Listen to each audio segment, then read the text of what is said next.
मुझे कुछ मिले या ना मिले माने पृथिवीर किछु बस्तु आमी पाई अथवा ना पाई किन्तु आल्लाह एमन एक नियामत तुमी पृथिवीर जमीने पाठिয়েছো সেই নিয়ামত থেকে তুমি আমাকে মাহরুম করিও না। দুনিয়ার বহু সম্পদ, দুনিয়াতে সম্পদের অভাব নাই, কিন্তু এই সম্পদের মধ্যে সবথেকে বড় সম্পদ তিনি হচ্ছেন মুহাম্মাদুর, একটু জোরে বলুন, মুহাম্মাদুর রাসূলুল্লাহ সাল্লাল্লাহু আলাইহি ওয়াসাল্লাম। আল্লাহর তরফ থেকে সৃষ্টি জগতের জন্য সবচেয়ে বড় নিয়ামত হচ্ছেন দয়াল নবী। ইনি শুধু আপনার আমার নবী নন, শুধু মক্কার নবী নন, কুরাইশ বংশের নবী নন। আল্লাহ পাক বলছেন, হে নবী, আপনার রহমত সমগ্র সৃষ্টি জগতের জন্য আমি দান করেছি। মুসা নবীর জন্য রহমত, দাউদ নবীর জন্য রহমত, এমনকি তিনাদের উম্মতের জন্য রহমত। আপনার আমার নবীর উম্মত হুজুর সাল্লাল্লাহু তাআলা আলাইহি সাল্লাম বলেন, আল্লাহ পাক আমাকে এত ভালোবেসেছেন, আমার মাধ্যমে তোমাদেরকেও আল্লাহ তাআলা এত ভালোবেসেছেন যা বর্ণনা করা মুশকিল।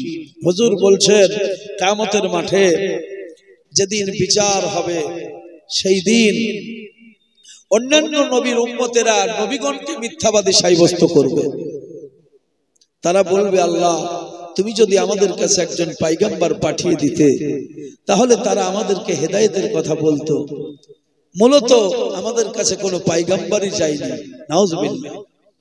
আল্লাহ পাক বিশ্ব নবীর পূর্বে অসংখ্য নবী রাসূল পৃথিবীর জমিনে পাঠিয়েছেন, কিন্তু তারা বলবে, কই আমাদের কাছে তো কোনো নবী যায় নাই। আল্লাহ পাক বলবেন, ও নবী মুসা, আমি কি তোমাকে তোমার কওমের জন্য নবী করে পাঠাই নাই? তুমি কি আমার বান্দাদেরকে হেদায়েতের কথা তুমি বলো নাই? আমার কথা কি তুমি শেখাও নাই? মুসা নবী বলবেন, আল্লাহ যথেষ্ট শিখিয়েছি, কিন্তু তোমার বান্দারা মানে না। এরা সাব্যস্ত করবে, কই না তো মুসা নামে কোন নবী ছিল না। এইভাবে আর অন্যান্য নবীর উম্মতেরা সব নবীদেরকে মিথ্যাবাদী সাব্যস্ত করবে। আবার আল্লাহ পাক দয়াল নবীর উম্মতকে জিজ্ঞাসা করবে, ওগো আমার আখির জামানার পয়গম্বর নবীর উম্মত, তোমরা বলো, তোমরা একটু সাক্ষী দাও, আমি মুসাকে কি জগতের বুকে নবী করে পাঠাই নাই? ইউনূসকে কি জগতের বুকে নবী করে পাঠাই নাই? দাউদ কি নবী হয়ে যায় নাই? সুলাইমান কি নবী হয়ে যায় নাই? তখন দয়াল নবীর উম্মতেরা বলবে, আল্লাহ তোমার নবীর মাধ্যমে যে কোরআন কিতাব তুমি আমাদেরকে দান করেছিলে, সেই কোরআন কিতাবের মধ্যে আমরা আদম থেকে অসংখ্য নবীর নাম আমরা পড়েছি। কোরআন মাজিদের মধ্যে সব নবীর নাম নাই, বিশেষ বিশেষ কিছু নবীর নাম আল্লাহ পাক কোরআন মাজিদের মধ্যে দিয়েছেন। নবীর উম্মতেরা বলবে, আল্লাহ মুসা নামে নবী এসেছিলেন, কিন্তু তার উম্মতেরা তাকে প্রাধান্য দেয় নাই। ইউনূস নবী পৃথিবীর জমিনে হেদায়েতের কথা বলেছেন, কিন্তু তারা মানে নাই। নূহ নবী বলেছিলেন, কিন্তু মানে নাই।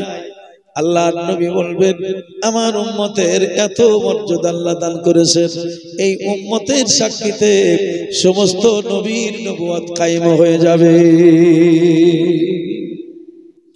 আমরা সেই নবীর উম্মত, যে নবীর উম্মত সমস্ত নবীদের নবুয়ত সাক্ষী দিয়ে তাদের কায়েম করবে যে না, ইনারা নবী ছিলেন।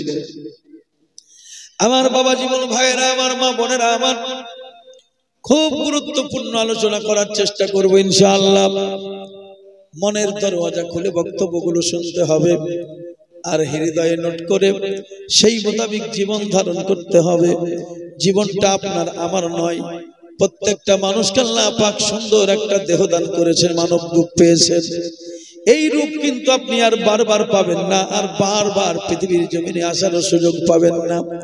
যতক্ষণ আপনি আছেন ততক্ষণ আপনি সুযোগ পেয়েছেন। এই সুযোগগুলো যদি কাজে লাগিয়ে নিতে পারেন, আখিরাতের জমিন আপনার পরিষ্কার, কোনো ভয় নাই। আল্লাহ পাক যথেষ্ট সময় দিয়েছেন, এত লম্বা একটা টাইম পেয়েও যদি আপনি নরকে যান, এটা আপনার ব্যক্তিগত ব্যাপার। মায়ের কোল থেকে মৃত্যু পর্যন্ত কেউ 70 বছর টাইম পেলেন, কেউ 80 বছর টাইম পেলেন, কেউ 60 বছর টাইম পেলেন। টাইমটা কিন্তু কম নয়। একটা কুকুর কত বছর বাঁচে, একটা শ্রীগাল কত বছর বাঁচে, একটা মরক মুরগি কত বছর বাঁচে, একটা ছাগল যদিও বা 5-10 বছর বাঁচত, কিন্তু আমরা তো বাঁচতে দিই না। দিগো যদিও বাঁচত একটা মরক, মনে করুন 5 বছর, কিন্তু আমরা তো বাঁচতেই দিব না। মরগের তো হায়াত খুব জোর 6 মাস মনে হয়, মুরগির হায়াত একটু বেশি, যেহেতু ডিম টিম দেয় সেই কারণে একটু ওকে ঘরে আমরা লালন পালন করি। কিন্তু মরগ 2-4 বার বাগ দেওয়া শিখলেই পটল তো। আমার বাবা জীবন ভাইরা, আমার বলার উদ্দেশ্য হলো, সামান্য সামান্য বয়স পেয়েছে অন্যান্য জীবজন্তু, আপনি একটা বিরাট লম্বা টাইম পেয়েছেন। মায়ের কোল থেকে শুরু করে 60 বছরের সমান একটা দিন পেয়েছেন। এত বড় একটা সময় পেলেন, অথচ আপনার জীবনটাকে সুন্দর করে সাজালেন না। সারা জীবন ওয়াজ শুনলেন, বক্তব্য শুনলেন, আর নাপাক অবস্থায় নাপাক হয়ে কবরে গেলেন। আল্লাহ বলছেন জান্নাত হলো পবিত্র, আমি হলাম পবিত্র, আমার নবী পবিত্র, আমার কোরআন পবিত্র। এই পবিত্রের সঙ্গে যারা থাকবে তারাও হবে পবিত্র। আর যারা পবিত্র হয়ে পৃথিবীর জমিন থেকে বিদায় হয়ে আমার কাছে ফিরে আসবে, তাদের জন্য পবিত্র স্থান, তার নাম হলো জান্নাত। জান্নাতে দিয়ে দেব। আল্লাহর কোরআন এখানে মওজুদ আছে। কোরআন মাজিদের মধ্যে সূরা ফাতিহা বিসমিল্লাহ থেকে শুরু করে নাস পর্যন্ত একটা আয়াত আপনি দেখাতে পারবেন না আল্লাহ পাক কোন মুমিন বান্দাকে জাহান্নামে দেবেন এমন কথা কোরআনে লেখা আছে। কোন জায়গায় আল্লাহ বলেন নাই যে মুমিন, ঈমানদার, সালেহীন, ভালো মানুষ, সৎ মানুষ তোমরা জাহান্নামে যাবা। কোরআনে কোন জায়গায় নাই। আমি যদি এখন জিজ্ঞাসা করি আপনারা ঈমানদার না বেঈমান, তো কি বলবেন? কি বলবেন গো? ঈমানদার বলবেন না? তো ঈমানদারের খাতায় নাম যেহেতু আছে আপনার, তাহলে জাহান্নামের ভয় কিসের? এখন ভয় কিসের জানেন? ভয়টা হলো আপনার পেপার পত্র ঠিক নাই। গাড়ি কিনেছেন নতুন, ড্রাইভারি লাইসেন্সও নাই, ধোঁয়া চেকও নাই, ইন্স্যুরেন্সও নাই, সবই ফেল। গাড়ি ঠিক, কিন্তু পত্র কাগজপত্রের ঠিক নাই, তাই আপনি রাস্তাতে বের হতে পারেন না। যার গাড়ির কাগজপত্র ঠিক আছে, গাড়ি যদি দেখতে খারাপ হয় কোনো চিন্তা নাই। কি গো, ভয় আছে? রং যদি, কালার যদি খারাপ হয়, পুরাতন যদি হয়, অসুবিধা নাই। কাগজপত্র যদি ঠিক থাকে, ঠিক অনুরূপ আপনি দেখতে কালো হন আর ধলো হন, ছোট হন আর বড় হন, হাত থাক আর না থাক, অন্ধ হন আর চোখলা হন, এতে কোনো যায় আসে না। কাগজপত্র হলো আপনার জীবনের আমল, আপনার জীবনের কর্ম। আপনি ভাইকে ঠগিয়ে জমি চষেছেন না নিজের জমিটা ঠিক করে আবাদ করেছেন? আমরা অনেকেই ভেবে নিই নামাজের মধ্যেই ধর্ম। নামাজের মধ্যে ধর্ম নয়, সবের মধ্যে ধর্ম পালন করতে হবে। জমিতে, জায়গাতে, মাঠে ঘাটে, রাস্তায়, ব্যবসা বাণিজ্যে যেখানে থাকবেন সেখানে আল্লাহর নিয়ম অনুসারে আপনার জীবন আপনাকে চালাতে হবে।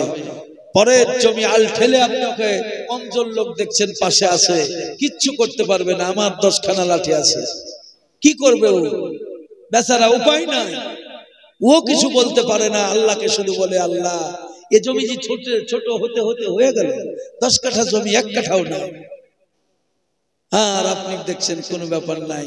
ভাইরা আমার, এই যে জীবনের কাগজপত্র, ইমানদার জাহান্নামে যাবে না, মুমিন জাহান্নামে যাবে না, সালেহীন জাহান্নামে যাবে না, পবিত্র বান্দা বান্দি জাহান্নামে যাবে না। কিন্তু তার কাগজপত্র যদি ঠিক না থাকে, অবশ্যই ইমানদারের খাতাতে নাম থাকলেও জাহান্নামে যাবে। তার কারণ আপনার শক্তি ছিল, আপনার বল ছিল, সাহস ছিল, অর্থবল ছিল, জনবল ছিল, বিভিন্ন দিক দিয়ে ওই কমজোর লোকটা কোনোদিন আপনাকে পারে নাই। তার 10 কাঠা জমি 2 কাঠা আপনি বের করে নিয়েছেন হিসাব মতো। আল্লাহ রাব্বুল আলামিনের দরবারে লোকটি আপনার অভিযোগ দায়ের করে রেখেছে। আল্লাহ পাকের নবী বলছেন, পৃথিবীর জমিনে কোন মানুষকে ঠগায়া, কোন মানুষের অন্তরে দুঃখ কষ্ট দিয়া বান্দা তুমি যদি পৃথিবীর জমিন ছেড়ে আসো, হাসরের ময়দানে, কিয়ামতের ময়দানে এই জমি পরের জমি এইভাবে নেওয়ার কারণে এই যে হক তুমি নষ্ট করেছো, আল্লাহর নবী বলছেন তোমাকে 7 তবক জমিনের তলায় তোমাকে রেখে দিয়ে 7 তবক জমিন তোমার মাথার উপরে চাপিয়ে দেওয়া হবে। মুসলমান দাবি করলি, মুমিন হলি না, দুনিয়াদারি বেশ বুঝলি মত, আল্লাহর কোরআন বুঝলি না। দুধ বেলাই গলি গলি কেউ নাহি খায়, আর মদের দোকানে দেখো ভিড় ঠেলা নাহি যায়। মৌখিক মুসলমানের কোনো দাম নাই, মৌখিক মুসলমানের কোনো দাম নাই, মুখরোচক মুসলমানের কোনো দাম নাই। ভাইরা বাবারা আমার, আল্লাহ পাক আপনার অন্তর দেখবেন, কোরআন খুলে আপনি দেখুন, আল্লাহ তাআলা বলছেন ওয়া হুসিলা মা ফিস সুদূর।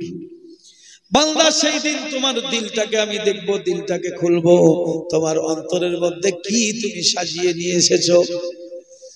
পোশাক আশাক দুনিয়ার বুকে আজকে যদি নোংরা পোশাক পরে আসতাম, আপনারা শেভ করতেন না, ভালো বলতেন।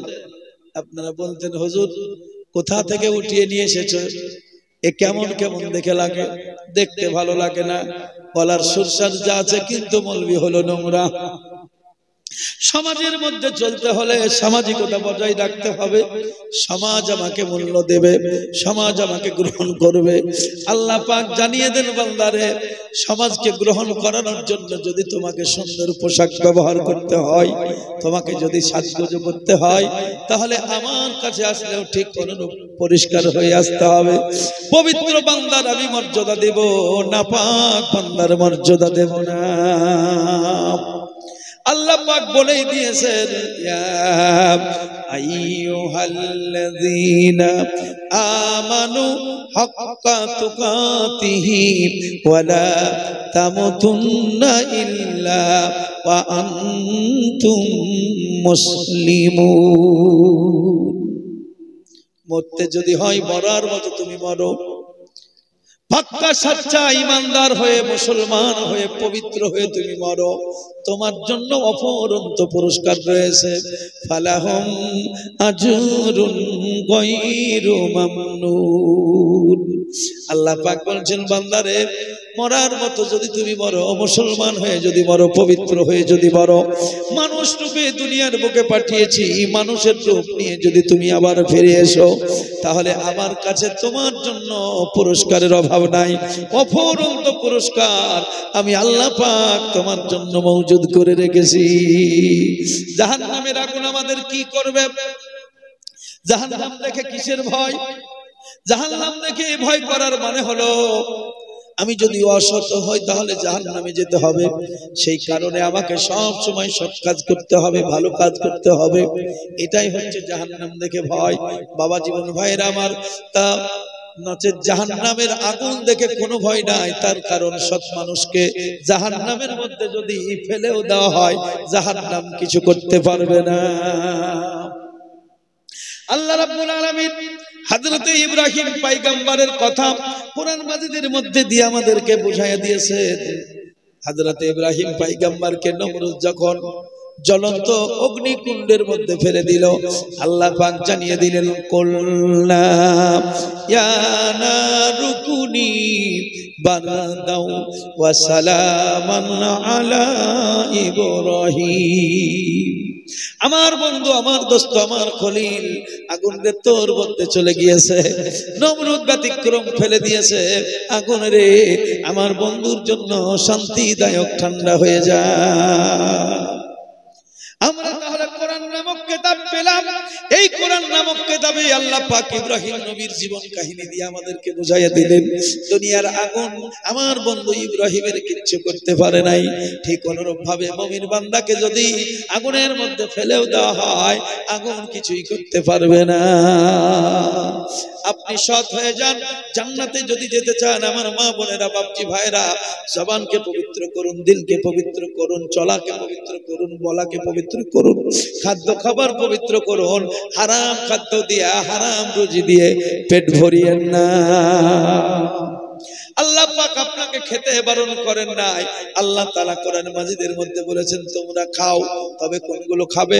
আল্লাহ পাক বলছেন ইয়া আইয়ুহান নাস, হে মানব জাতি তোমরা শোনো, কুলু ওয়াশরাবু মিম্মা ফিল আরদি হালালান তাইয়্যিবা।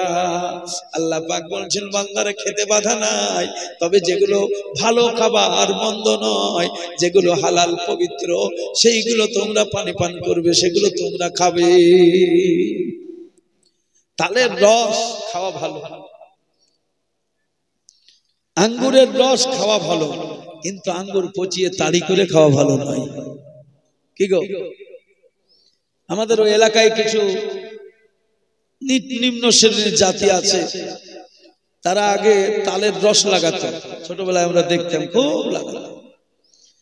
ওরা এখন বলছে ভাই এগুলা বন্ধ করেছি কেন জানেন? আপনাদের এই মুসলমানদের অত্যাচারে।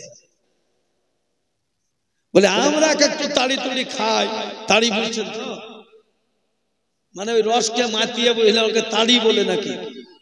বলে আমরা একটু এই তাড়ি খাই, তা আপনাদের মুসলমানদের ছেলেদের জ্বালাতে আমরা খেতে পাই না। তো যখন খেতেই পাবো না তো লাগিয়ে পেলাম কি হবে, আর আমরা লাগাই না। মুসলমান দাবি করলি রে মন, মুমিন হলি না, দুনিয়াদারি বেশ বুঝলি মন, কোরআন বুঝলি না। আল্লাহ বলছেন বান্দারে হালাল বস্তু খা, হালাল গুলো তোদের জন্য উত্তম, তোদের দেহের জন্য উত্তম। আল্লাহ রাব্বুল আলামিন কোন রকম কমতি রাখেন নাই। বলুন তো আজকে 100 গ্রাম দুধ খেয়ে কে এসে বসে আছেন? এতগুলো মানুষ যারা আছে আমরা, বলেন আজকে 100 গ্রাম করে দুধ খেয়েছেন কজন? হাত তোলেন। আছি বাবা, দুধ খাবো না। ডাক্তার যখন বলবে দুধ তখন খাবো, ডাক্তার যখন বলবে তখন খাবো। ডাব খেয়ে কে আছেন বলুন? ডাব খেয়েছেন একটা আজকে? আমার মা বোনেরা, বাবা জীবন ভাইরা আমার, অখাদ্য কুখাদ্যর দিকে আমাদের নজর। যে খাদ্যগুলো খেলে তোমার দেহের উপকার হবে, ডাক্তার যখন বলবে ডাবের পানি খাওয়াও, তখন আমরা ডাব খুঁজি। ডাক্তার যখন বলবে রোগীকে একটু দুধ খাওয়াও, তখন আমরা দুধ খুঁজে বেড়াই। এমনও মানুষ আছে গাই পোষে কিন্তু 1 ছটাক দুধ ছেলে মেয়েকে খাওয়াই না। এখন এরকম পরিবার আছে। আল্লাহ পাক কোরআন মাজিদের মধ্যে দুধের আলোচনা করেছেন, মধুর আলোচনা করেছেন। আমার নবী, আপনার নবী মধু ভালোবাসতেন, দুধ ভালোবাসতেন। ভাইরা আমার, বাবারা আমার, তার মানে প্রতিদিন 1 লিটার করে আপনাকে দুধ খেতে হবে তা কখনো নয়। দুধের মধ্যে আল্লাহ পাক এত সুন্দর দুধ খাদ্য দিয়েছেন। একটা বাচ্চা, সদ্যজাত শিশু যখন পৃথিবীর জমিনে জন্ম নেয়, শুধু মানুষের বাচ্চা নয়, জীবজন্তু পশু পাখিও আপনি লক্ষ্য করে দেখবেন, গরুর বাচ্চাটাই, গরু তো হিসাব মতো খড় খায়, ঘাস খায়, আরো অনেক কত কিছু খায়, কিন্তু এখন বাচ্চাটা খড় খাবে কেমন করে? আপনি আমি তো আপেল খাই, বেদানা খাই, আম খাই, জাম খাই, তারপরে ভাত খাই, রুটি খাই, কিন্তু সদ্য যাচ্ছে তো মায়ের কোলে জন্ম নিয়েছে, এখন রুটি যদি দেওয়া যায় খাবে কেমন করে, ভাত খাবে কেমন করে?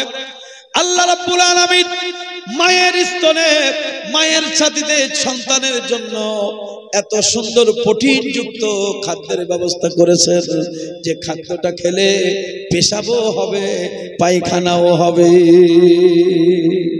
না হয় না গো আমার মা বোনেরা, বাবা জীবন ভাইরা আমার, আল্লাহ পাক বলছেন বান্দারে কুলু ওয়াশরাবু মিম্মা ফিল আরদি হালালান তাইয়্যিবা ওয়ালা তাত্তাবিউ খুতুওয়াতিশ শাইতান ইন্নাহু লাকুম আদুউম মুবিন। ভালো ভালো বিষয়গুলো, ভালো ভালো জিনিসগুলো যেগুলো তোদেরকে দিয়েছি সেগুলো তোরা খা, সেগুলো পান কর, কিন্তু আমরা ভালোর দিকে নাই। আঙ্গুর পচিয়ে মনে করুন মদ তৈরি করে খেতে ভালো লাগে, কিন্তু ভালো ভালো আঙ্গুর কিনে আপনার খেতে ভালো লাগে না। আমার ভাইয়েরা, বাবারা আমার, এই পৃথিবীর জমিনে যেমন আল্লাহ পাক ভালো খাদ্য খাবারের জন্য বলেছেন, ঠিক অনুরূপ ভাবে আখিরাতের জমিনেও আপনাকে ভালো খাদ্য খাবার খাওয়াবে। আল্লাহ পাক পচা গলা সরা খাদ্য খাবার জান্নাতের মধ্যে রাখে নাই। শারাবান তাহুরা নামক শরবত রেখেছেন, অতি উত্তম শরবত। আল্লাহর নবী বলেছেন সুবহানাল্লাহ, বিশ্ব নবী দয়াল নবী বলেছেন আল্লাহ পাক জান্নাতের মধ্যে বান্দাদের জন্য এত সুন্দর সুন্দর খাবার, এত সুন্দর পানির ব্যবস্থা করেছেন যে পানি একবার যদি বান্দা পান করে 40,000 বছর তাকে আর পিপাসা লাগবে না। জোরে বলুন সুবহানাল্লাহ। আমার নবী, আপনার নবী, দয়াল নবী রাহমাতুল লিল আলামিন মেরাজের রাত্রিতে জান্নাত ভ্রমণ করলেন। জান্নাত ভ্রমণ করে দেখলেন জান্নাতে একটা নদীর প্রবাহিত, যেমন আপনাদের এই গ্রামে একটা আসতে গিয়ে ছোট্ট একটা নদী মনে করুন, নদী নালার পাশ, গ্রাম খুব ভালো হয় বাবা, নদীর প্রয়োজন, নদী ভালো। আমার নবীজি বলছেন আমি জান্নাতের মধ্যে সুন্দর একটা নদী দেখলাম, সেই নদীতে কিন্তু 4 ভাগে পানি আপনার প্রবাহিত হচ্ছে। একটাতে একটা মনে করুন দুধ বহে চলে যাচ্ছে, আর একটা শারাবান তাহুরা মানে অতি পবিত্র শরবত, সেটাও আপনার বহে চলে যাচ্ছে। আর একটাতে মধু, আর একটাতে খুব সুস্বাদু পানি। 4টা বিষয় মনে করুন একই সঙ্গে বলতে আছে, কোনটা কারো সঙ্গে মিশে না। আল্লাহর নবী বলছেন আল্লাহ এত সুন্দর পানি, এত সুন্দর শরবত, এত সুন্দর মধু, এইগুলো তুমি কাদের জন্য তুমি তৈরি করেছো? আর মাবুদ একটু আমি জানতে চাই এটা কোথা থেকে আসতেছে, আমাকে একটু দেখাও। আল্লাহ পাক ফেরেশতাকে বললেন, ফেরেশতারা আমার বন্ধুকে তোমরা দেখিয়ে দাও পানিটা কোথা থেকে আসতেছে। ফেরেশতা বললেন ইয়া রাসূলুল্লাহ, ইয়া নবী আল্লাহ, এটা হাউজে কাউসার থেকে আসতেছে। বলুন সুবহানাল্লাহ। রাসূল বললেন হাউজে কাউসার কি, আমাকে দেখাও।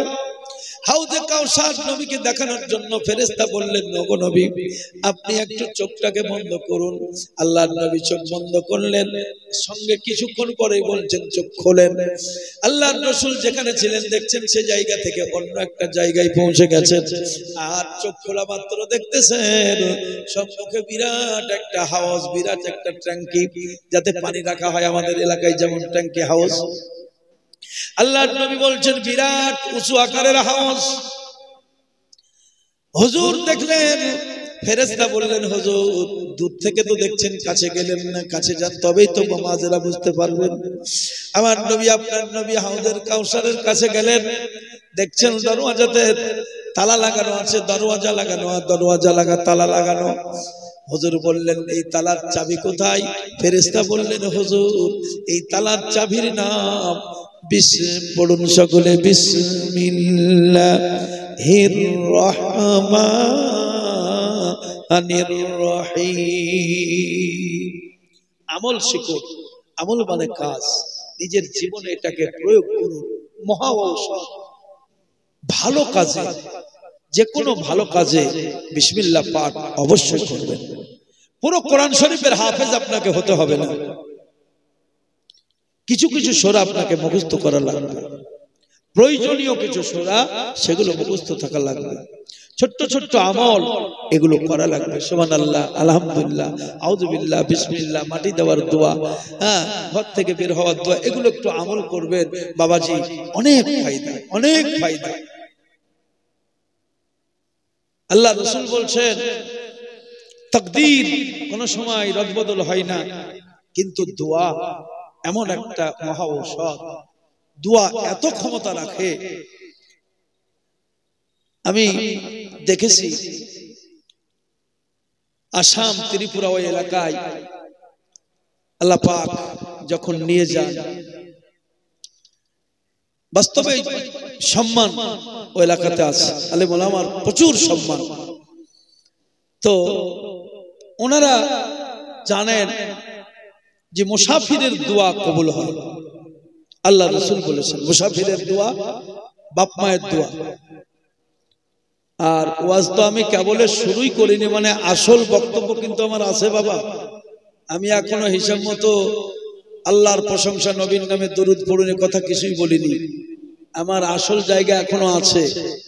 আপনারা কিন্তু উঠানামা করিয়েন না, আর উঠানামা যদি করেন তাহলে ভাড়াটা কমসে কম দিয়ে যাবেন। কি বুঝতে পারলেন? পারের ভাড়া মারিয়েন না। আমার পরে আর একটা গাড়ি আছে, আমার মনে হয় ভাড়াটা আদায় করে নেওয়াই ভালো, নাকি গো? কে কখন বাস থেকে নেমে যাবে মুশকিল, ভাড়াটা একটু আদায় করে নেওয়াই ভালো। মা বোনেরা বসুন, এদিকে জায়গা আছে, এদিকে এসে বসুন না গো, সম্মুখে এদিকে চলে আসুন, এদিকে রাস্তা দেন তো আপনারা, ওই সাইড দিয়ে মাঝদেরকে রাস্তা দেন, সম্মুখে এসে বসুন।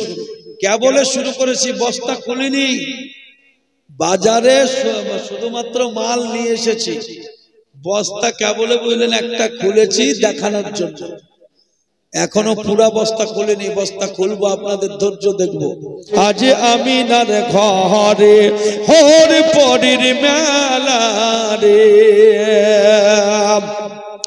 আজ আমিনার ঘরে, আজ আমিনার ঘরে হর পরের মেলা রে, নূরের দোলাই দোলে নবী, নূরের দোলাই দোলে নবী, নবী সাল্লি আলা রে, আজ আমিনার ঘরে, আজ আমিনার ঘরে হর পরের মেলা রে। নূর নূর চারিদিকে, নূর নূর মানে আল্লাহর ফেরেশতারা হচ্ছে নূরের তৈরি। আল্লাহর নবী যখন পৃথিবীর জমিনে আসছেন, লক্ষ কোটি কোটি ফেরেশতারা নবীর নামে, নবীর শানে আপনার দরুদ ও সালাম পড়ছে চারিদিকে। তাই কবি বলছেন নূর নূর চারিদিকে, নূর নূর চারিদিকে, লক্ষ কোটি ফেরেশতা আগে পিছে, जो पीछे मला, जो पीछे मला सल्ली अला होए मतवाला रे, आज अमीनार घरे, आज अमीनार घरे होर परीर मेला रे।